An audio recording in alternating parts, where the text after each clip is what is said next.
everyone, and welcome to the Nature's Path cooking stage. Today I would like to introduce you to Mandy King, who's a registered holistic nutritionist, as she shares her experience as a celiac, and will also be teaching you how to make healthy and delicious 30-minute gluten-free meals. Could you guys all please give a round of applause for Mandy King? Thank you. Can you guys hear me okay? Awesome. So my name is Mandy King. I'm a holistic nutritionist and the founder of HEAL, which stands for Healthy Eating and Living. And I'm thrilled to be here this afternoon to share some delicious gluten-free recipes with you. Now, right before we jump into the recipes, I'm going to share a little bit of my kind of gluten-free story. It's a little bit of a, as most of you kind of understand, it's not the most pleasant story to figure out that you were diagnosed or that you need to be gluten-free. But I always share it at the beginning of any talk I do in case any of you guys are going through something similar and it can help you. So I was born and raised in the small town of Summerland. Anyone here from the Okanagan? No? Okay, yesterday we had a few people. And after graduating high school, made the move to Ontario to do a business degree. So nothing really to do with nutrition at that time. And it was really common when I graduated that what you would do is you would figure out what you were going to do for work, but you'd graduate in May from university and you wouldn't start until September. So you'd have this like final summer of freedom before starting your 35-year career. So I did just that. I took the summer off and I traveled to Southeast Asia. And you guys are probably wondering why I'm telling you this, but we'll get there. And I spent 6 glorious weeks backpacking through Thailand, Cambodia, Vietnam, and then made the move to Toronto to start my first job in the corporate world. So again, nothing to do with nutrition or health. And right around that time, I started to experience these symptoms that I had never had before. So all of a sudden, every morning, my stomach was really, really upset. And throughout the day, I needed to know where there was a bathroom at all times because I did not know when my stomach was going to act up. With that, I started to experience really, really low energy. So I was sleeping 8, 9, 10 hours a night, and in the middle of the afternoon, if I had been allowed to, if I hadn't been at work, I could have fallen asleep wherever I was.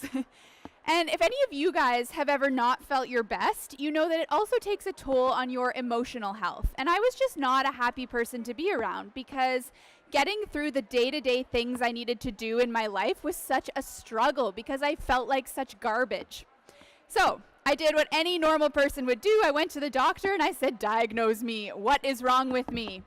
And he listened to my symptoms and he said, oh, honey, you're just stressed. You just moved to a new city. You just moved in with your boyfriend. You just started a new job. You're just stressed. And that upset stomach of yours, oh, that's just IBS, which I'm guessing this crowd has heard of. It stands for irritable bowel syndrome. And it's kind of this catch-all for unexplained digestive problems. And he said, that's just something you're going to have to live with. And I was 21 at the time. I'd never been sick in my life. This was sad news to get. And I thought, well, I don't want to live like this forever, but he's the doctor, he knows best, and I went on my way. Fast forward another 6 months, symptoms got worse and worse, went to and from the doctor. They still said, nothing's wrong, nothing we can do. And then one evening, I fainted. And I tried to stand up and I fainted again. And I could not stand up without continuously fainting. So luckily, someone was home at the time, called 911, and I was taken to the hospital. This was the first time I'd been to the hospital, I think, since being born. So this was like not a regular occurrence for me. It was also the first time that the doctors really started taking me seriously. And they ran a whole bunch of tests, one of them being for celiac disease. How many celiacs in the audience? Yes, okay. And so at that time, so this was 9 years ago, I'd never heard of celiac disease, but I quickly learned that I wasn't able to eat any gluten. So I think the very next day, I cut all gluten out because there was nothing worth eating that was going to make me feel this way. But I still didn't get better. And over the next 2 years, I went to and from the doctor saying, I'm still not better, stomach's still upset. I was about 15 pounds lighter than I am now. I was very underweight because I wasn't absorbing any of my nutrients. And I just kind of started to think that I'd been dealt the poor genes of the family. And it was actually my mom who said, nonsense, there's no poor genes in this family. And she said, I'm going to book you in with a natural healthcare practitioner to kind of take a different look at this. And I thought, oh, what's this guy going to do for me? And within about 5 minutes of being there, he diagnosed me with a parasite. And not knowing too much about my health history, he said, I think you've had it for about 2.5 years. And 2.5 years dates back to the time I was traveling in Southeast Asia. And if any of you guys have ever been there and you're not from there, you know it's very different water, it's very different ways of storing your food. So it's kind of no surprise I came back with something. So I was put on a 3-month nutrition and supplement plan, and within about 3 months to the day, my digestion healed. And as my digestion got better, my energy improved. And as my energy improved, I was all of a sudden a happy person to be around again. And so this hugely sparked an interest in the world of health and wellness and the power that food and supplements and lifestyle changes can have on how you feel. And so I quit my corporate job. I went back to school to become a holistic nutritionist, moved back to the West Coast, and I now have my business Heal, which is healthyeatingandliving.ca. And so my mission with Heal, after everything I experienced, is to help people who haven't had answers or haven't got answers. So, you know, you've gone to your doctor and they've said, well, there's actually nothing you can do, or you're just going to have to live with this. I try to give you a different approach of looking at things, getting to the root cause so that you can actually heal what's going on and get back to feeling like yourself. So that's a little bit about me. Now let's dive into the recipes. So we're making 2 different things today.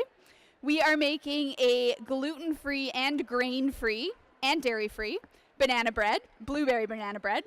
And then we're also going to make a spaghetti squash chow mein. Now, we had a little issue with the propane on this, so I'm not actually able to cook anything in front of you, but I'm going to show you what I would do if I was actually cooking, and that's fine. I've got a finished version here, so you can still see it. Now, both of these recipes are taken from my weekly meal planning program, where I give out dairy-free and gluten-free recipes once a week in a meal plan. And I know that we're handing out, you guys have got the pieces of paper, so if you put your name and email there, I'll be able to send you the recipes, and I'll send you a 1-week meal plan that's all gluten-free and dairy-free if you want it. Okay, now this is a finished version of the banana bread. I don't know if you guys can see that here. So what we're going to do is we're just going to start with the dry ingredients. Now, I mentioned that this was a grain-free banana bread. Having celiac, which is an autoimmune condition, some people with autoimmune diseases actually do better on a fully grain-free diet, not just gluten-free. And that can sound super daunting, and it's not everybody, but it's me. I definitely feel better digestively, my mental clarity, my energy, everything is better if I'm actually eating grain-free. So we're going to use almond flour and coconut flour as the base of this banana bread. So what I'm going to do is I'm going to start, I've got the Bob's Red Mill almond flour here, and I'm going to put a cup of it in.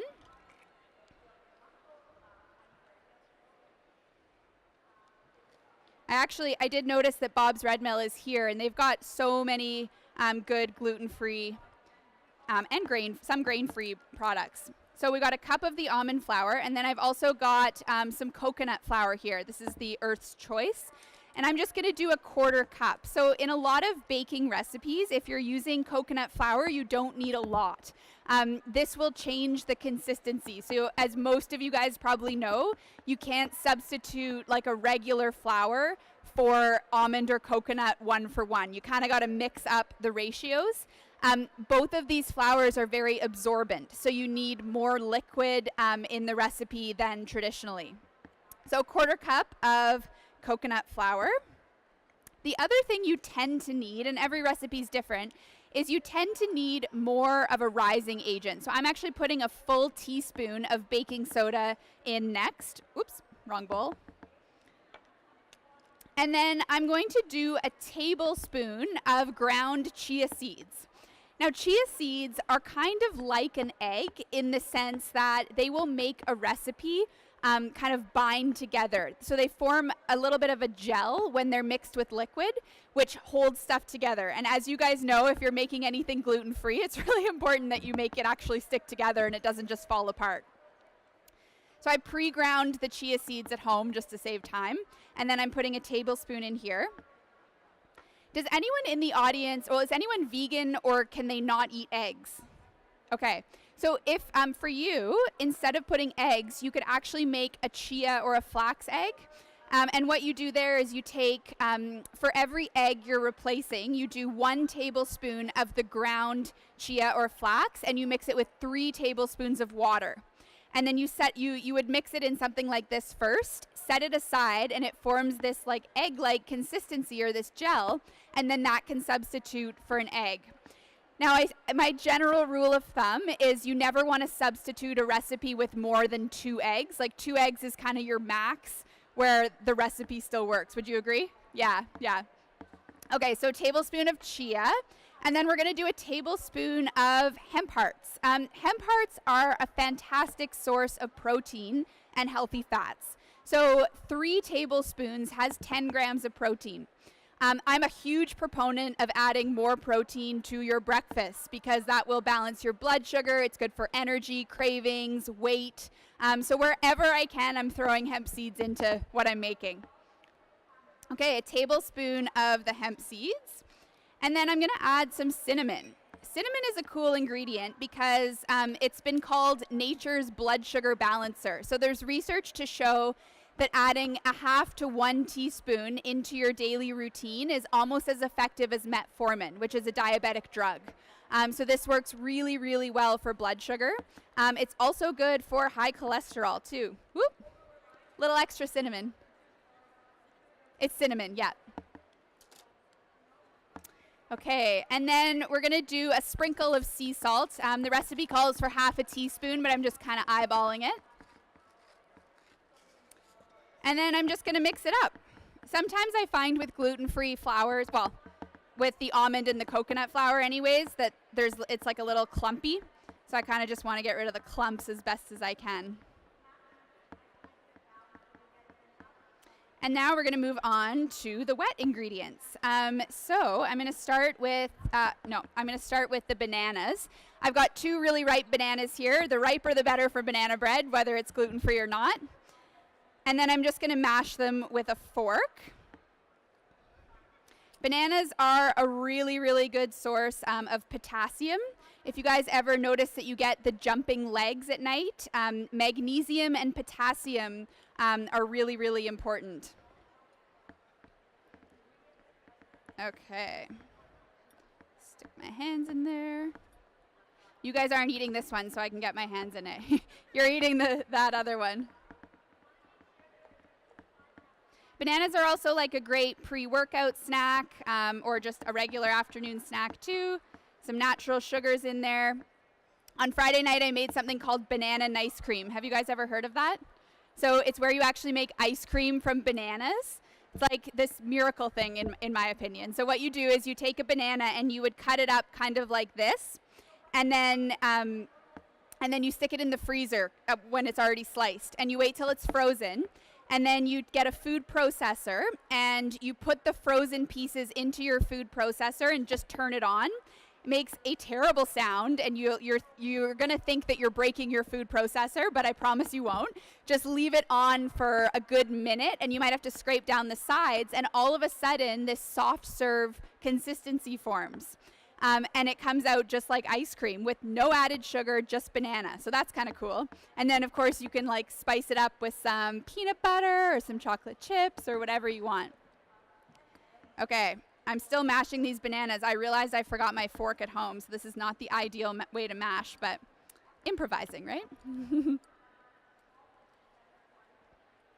Now, how many people in the audience have an autoimmune condition? Okay.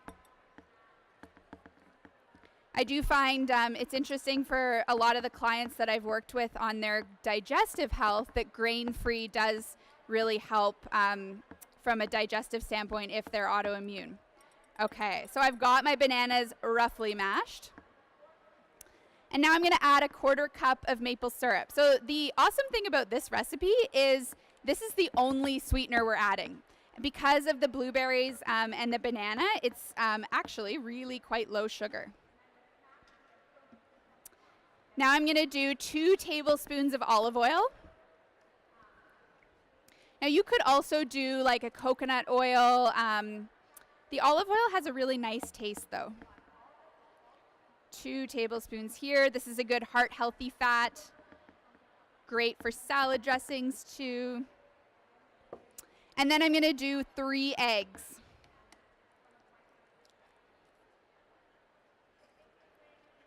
One thing I always encourage anybody that's new to gluten-free or, even just concerned about their health or wants to be as healthy as possible is that protein at breakfast. And so it's really easy, before you're gluten-free to have toast or cereal for breakfast. And now there's so many different toasts and cereals that are gluten-free as well. But you'll notice your energy's nowhere near as good when you don't have that protein and you're just having the starches at breakfast. And so a couple eggs in the morning, you'll notice way better energy, better brain clarity, all of that. So wherever you can fit in some extra eggs, it's a great thing to do. All right, so I think we have all the liquid ingredients in here, and I'm gonna just pop over here and use the beaters to give it a really good mix. And I'm hoping it doesn't go flying across here.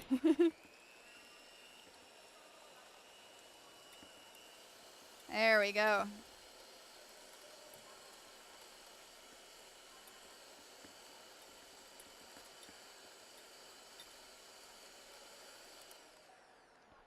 Do you guys find coming up with snack ideas is easy, or do you find you get in a little bit of a rut with snack ideas?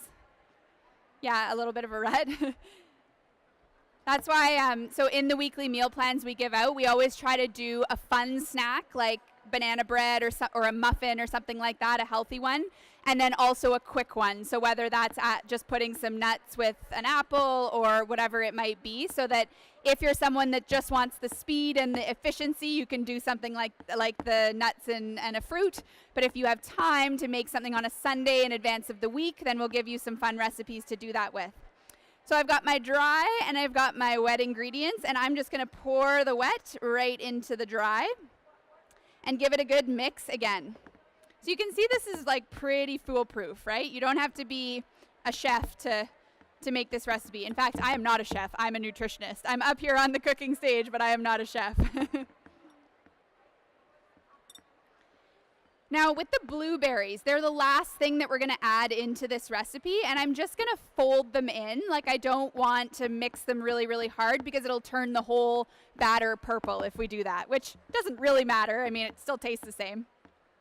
And we're going to do a cup of the blueberries here. So I'm going to eyeball this.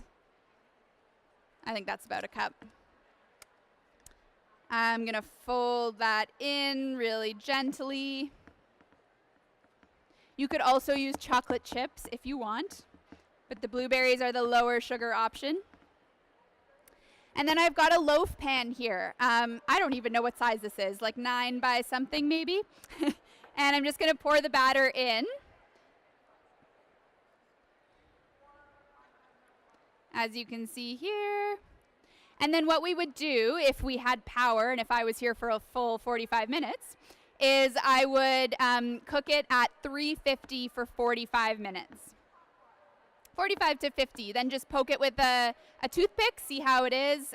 If the toothpick comes out clean, you are good to go. And it comes out really nice and like brown on top, as you can see from this one. So I'll put this here. I don't know if you guys can see this. I don't want to tilt it too much without it falling out, but we've got the batter here. So 350 for 45 minutes, and you would have this amazing banana bread. And at the end, if you guys want to come up, we can chop this up and you can try some. Okay, so that's the snack recipe. That was pretty easy, right? And now we're going to make a really healthy dinner. So in the meal plans that I do, I always try to give you recipes that are 30 minutes or less to make, or a slow cooker, or like pretty simple. You don't have to be a chef to know how to cook these recipes because, like I said, I'm not a chef. So the first thing that we're going to do, and again, we're going to kind of pretend do this. I actually did this part at home, is roast the spaghetti squash. Do you guys use spaghetti squash at all? Yes. So when I first had to go gluten-free, it was 9 years ago, like I said. And the option for gluten-free noodles was nothing like it is today. Like now, and you can see them all here. There's some great tasting ones, right? So zucchini noodles or zoodles and spaghetti squash kind of became my go-to. In the winter, I really like spaghetti squash because you can have it hot, right? I mean, the zucchini noodles you can heat up, but they're kind of better in the summer, I think. So what you do, for those of you that don't know about how to cook a spaghetti squash, is it comes like this. You do slice off the end, and then you slice it lengthwise, and then you roast it at 375 to 400 for about 40 minutes. And you don't even have to look at it. You just come back to it when the 40 minutes is done. And what you'll see is that this awesome kind of this noodle kind of consistency comes out. So you can see how it's becoming a noodle here, which is kind of cool. And this is the finished product, by the way, of the spaghetti squash chow mein, and it totally looks like there's noodles in there, right? This is another really nice option if you're trying to eat grain-free, right? You don't even realize that you're not having those noodles. So this was the first step of the recipe, is to roast this in the oven. By magic, that's done. And then what we're going to do next is we're going to actually cook some ground chicken. Now, if you guys are vegan, vegetarian, you could do tofu. You could also do scrambled eggs or chickpeas. And so what we do here is just cook the ground chicken or ground turkey and brown it for about, I don't know, it only takes about 10 minutes. Now, don't forget that this element's not working, so this isn't actually going to cook, but just imagine that it's cooking and browning. And then when that's on, I get this big one going, so we're going to pretend that's on as well. And what I've done here in advance of today, just because sometimes I'm a little clumsy with chopping, is I've got 2 cloves of garlic and a piece of ginger. And I've taken the outsides off, but I'm just going to chop them, kind of mince them essentially. I really don't like cleaning a garlic mincer. So I usually just I just chop it up into like rough pieces. Now I was just teaching a lunch and learn on Thursday in an office downtown Vancouver, and it was all on natural cold and flu prevention. And I actually talked a lot about garlic, ginger, and onion because these are like nature's flu fighters. Garlic has actually been nicknamed Russian penicillin because it's so potent and so antibacterial. Now what you want to do if you have a little bit of extra time when you're chopping garlic is you want to chop it and then let it sit for 10 minutes before you actually heat it and cook it. Now the reason for that is the active ingredient in garlic is called allicin, A-L-L-I-C-I-N, and that's what makes it so potent for fighting bacteria. But when you actually chop garlic, that's when the allicin is released. And so if you then put it right into heat immediately, the allicin doesn't last the same way as if you let it sit for about 10 minutes and then add it into the heat. I've got my ginger here, and this is probably about a tablespoon or 2 minced. Ginger, awesome if you experience any sort of nausea, but it's also really good for cold and flu. So upper respiratory tract colds, ginger is fantastic. So you can actually put like slices of real ginger into hot water and steep a real ginger tea. You can also make something called fire cider, which is like a broth that has garlic, ginger, onion, a horseradish, a whole bunch of really potent things. Doesn't taste amazing, but it works really well. Okay, so I'm putting, let me back up. I've got sesame oil here, so putting the sesame oil in my imaginary hot pan. And then I'm adding the garlic and ginger. Now this would just be on, I would say, a low to medium heat, not super, super hot. And then I'm going to add the onion. Now onion is in the same family as garlic, and so also has really nice cold and flu properties. And this just needs to be like roughly diced. The trick to not making yourself cry with onion, I was so worried. I was like, am I going to be like bawling on stage as I try to cut onion? The trick is to actually take off the peel in advance. It makes it a lot less, a lot less potent, I guess, on whatever it is in onions that make you cry. All right, so I have the ginger, the garlic, and the onion all cooking in here. My meat is browning. It's awesome. The spaghetti squash is roasting. And then what I'm going to do is chop some celery. So I have about 6 smaller pieces of celery here, and I'm going to cut them on a diagonal. Now I find when you're cooking with celery, it's nice to make sure you leave like a little bit of crunch so you don't cook it so far or so long that it's sort of soggy. I'm going to add my celery in here. And then the last veggie that I'm putting in, and one of the reasons that this can be made in like 20 minutes is I kind of cheated and I bought the pre-sliced cabbage. But who cares, right? And if you're busy during the week, this is a really nice time saver. So I'm adding in about one bag of this. You could, by the way, you could obviously just buy a cabbage and chop it up yourself. That would be totally fine. And as this cooks, it actually reduces in size, right? So it looks like it's kind of overflowing now, but it really doesn't. You can tell there's actually a lot of cabbage in this, but it's cooked down. So we'd have this cooking. I'd probably put a lid on it for about 10 minutes. And that's all it really needs to cook down the cabbage. Now, the only flavoring that we're adding to this is soy sauce, but of course, the gluten-free version. For those of you that don't know, wheat is like the #2 ingredient in most soy sauces. So what you can do is you can either use tamari, which is still soy, or you can use coconut aminos. And Naked Coconuts, I actually ran into, they have a booth just over there, and they have a whole bunch of different products. If soy is an issue for you, so it's a common allergen, if it is an issue for you, just use coconut aminos. It's made from coconut, but it still gives you that like salty flavor, which is really why you want to buy soy sauce or use tamari in the first place. So a 1/4 cup here. And what I do is I put a 1/4 cup in when I'm cooking, but then I'll also kind of garnish it with a little bit more right at the end, just for that extra kind of salty flavor. And that's it. So we let that sit, and then when everything's done, what we do is using a fork is we peel out the spaghetti squash noodles. We mix them into this big pan, and we add the cooked chicken or cooked turkey, whatever you've got. And the final product is this delicious, super healthy spaghetti squash chow mein.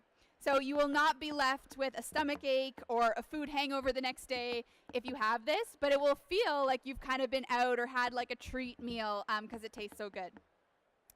Now, I know we have a little bit of time left, and so yesterday one of the things that I talked about when we had the extra time was this 4R process to heal your digestion. So given that I have celiac disease, in order to fully get better, I really had to focus on my digestive tract. And that wasn't just cutting out gluten. So a lot of the time we're told or we think that all you have to do is just cut gluten out and then everything will go back to normal. And for some people it does, but for a lot of people they still experience symptoms. And so I have a 4R process that I use with my clients to make sure that they fully heal. They're absorbing their nutrients, their energy's back to normal, and of course their digestion is back to normal. So I'll walk you through that. The first R is to remove your triggers. Now, for a lot of people, of course, that's gluten. But a lot of people that have issues with gluten have issues with other foods as well, dairy being one of them. Who here, anyone dairy or like lactose intolerant or a dairy issue? Yes, I myself have that. Other common ones are eggs, soy, grains for some people, corn. It totally depends. Everybody's different. So I actually run food sensitivity testing for my clients so that they can know exactly what the food is. Because the interesting thing with food sensitivities is that you can consume a food and you may not react for up to 3 days after consuming that food. So that's very difficult to diagnose on like I think that it was this food, that caused the issue, right? And so when you test for it, you do it, you just prick your finger. It's like a blood spot test. It will show your sensitivity level to the top 95 most commonly eaten foods. Another way you could do this is with an elimination diet where for a 4-week period you cut out all the major allergens. That's very, very effective, but very cumbersome. Like you can't eat out. It's difficult if your friends are like, let's go for dinner. And you're like, well, it's kind of hard to do that. So that's why I usually do the food sensitivity testing. Other things that you might need to remove that are triggering issues from a digestive standpoint, parasites, like I learned. That's a common one, and that's not my go-to. That's not like the first thing I would usually think of with people. That's usually a last resort if everything else has been tried. Stress is one, and I say from personal experience, my diet can be bang on, but if I'm stressed, my stomach is going to notice it. And everyone's different, right? Some people really hold their stress and tension in their stomach area. Some people don't. So those are the main kind of triggers. Oh, one other one, antibiotics. Antibiotics can often be the catalyst for digestive problems down the line. And antibiotics are good in a sense, because if you've got something really, really serious, yes, they'll get rid of them. But I would argue they're overprescribed. And the issue with antibiotics is that they kill the good and the bad. So they'll get rid of whatever you've got that you need to get rid of, but then they leave you with none of the good bacteria. And the good bacteria is what's really, really important for absorbing your nutrients and reducing inflammation. So that's the first R, to remove whatever your trigger is. The second R is to replace. And what that means is replace your digestive juices. Now, does anyone here, and you don't have to put up your hand because it's kind of embarrassing, but have bloating, gas, or heartburn? Okay, a few people are like, yeah.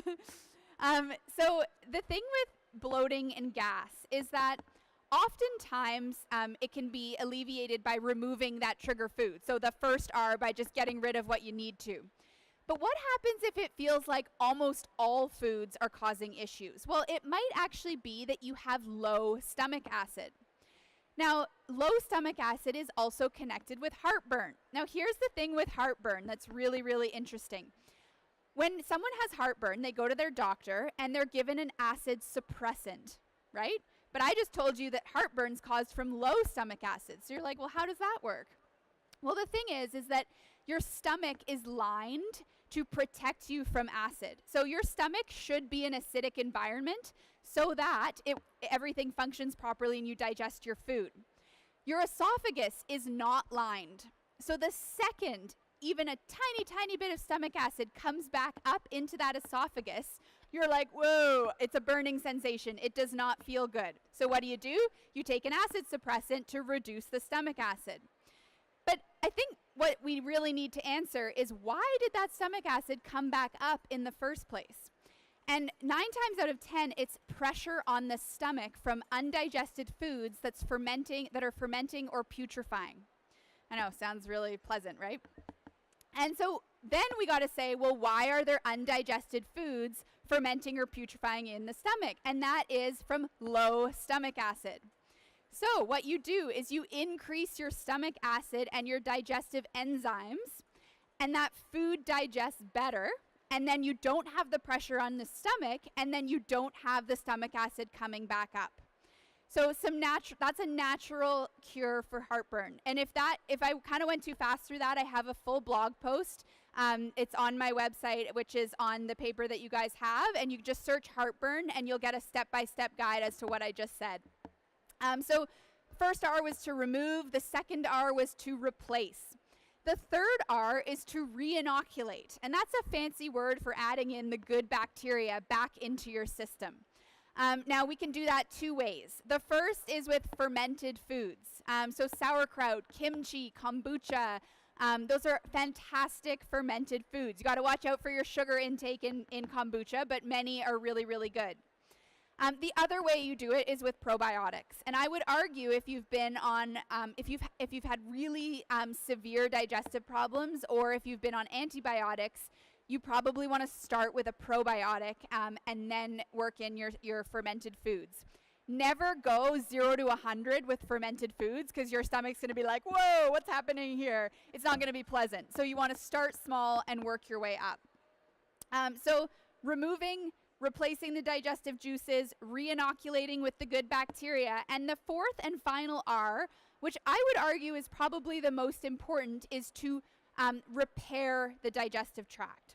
So you can remove as many triggers as you want. You can go gluten-free, dairy-free, soy-free, corn-free. But if you still have a leaky gut, which many people do if they're experiencing digestive problems, you're still going to have inflammation. More and more foods are just going to start causing issues. So your digestive tract the intestinal barrier should look like this, where nothing is really getting through. But what happens when you have a leaky gut is all of a sudden there's these holes in it. It literally is leaky. And when that's the case, food particles, whether it's undigested or food proteins and other things, pass through the intestinal tract. And your body is like, whoa, wait a second, these are invaders. I've got to attack them. And it creates an immune response. And this is one of the reasons that you can get an autoimmune condition is actually from a leaky gut. So anybody with autoimmune conditions, even if you don't have the obvious digestive symptoms, has to do work on their digestive tract. So how do we do that? How do we repair so that we get from here back to here? Well, there's a few different nutrients that are really, really effective. The first is L-glutamine powder, which you will see if you go into like a bodybuilding store and they've got the proteins and the guys like lifting weights and the supplements there. There's actually a lot of L-glutamine there. And the reason for that is L-glutamine helps to rebuild muscle after a workout. But guess what? Your small intestine is a muscle that needs repairing as well. So a scoop of L-glutamine in the morning, about 5 grams or 1 teaspoon, is really, really effective for healing up a gut. The other thing is bone broth. Bone broth is fantastic for healing the gut. It contains glycine and collagen and a whole bunch of amino acids that are also great for healing your gut. Omega-3s and vitamin D are also important. And then making sure that you've stuck with those first 3 R's that I mentioned as well while you're in that healing process. So to summarize, it was to remove, to replace, to re-inoculate, and to repair. And when you really follow that properly, you'll notice, wow, digestion's back to normal, energy's good, brain health's good, mood is good, no depression or anything associated with gut problems. So thank you so much for joining me this afternoon. Again, my name's Mandy King. Thank you. I'm a holistic nutritionist, and my website is healthyeatingandliving.ca. If you haven't, make sure you get a piece of paper to fill in your name and email, and I'll send you guys the recipes with a meal plan. Okay, bye for now.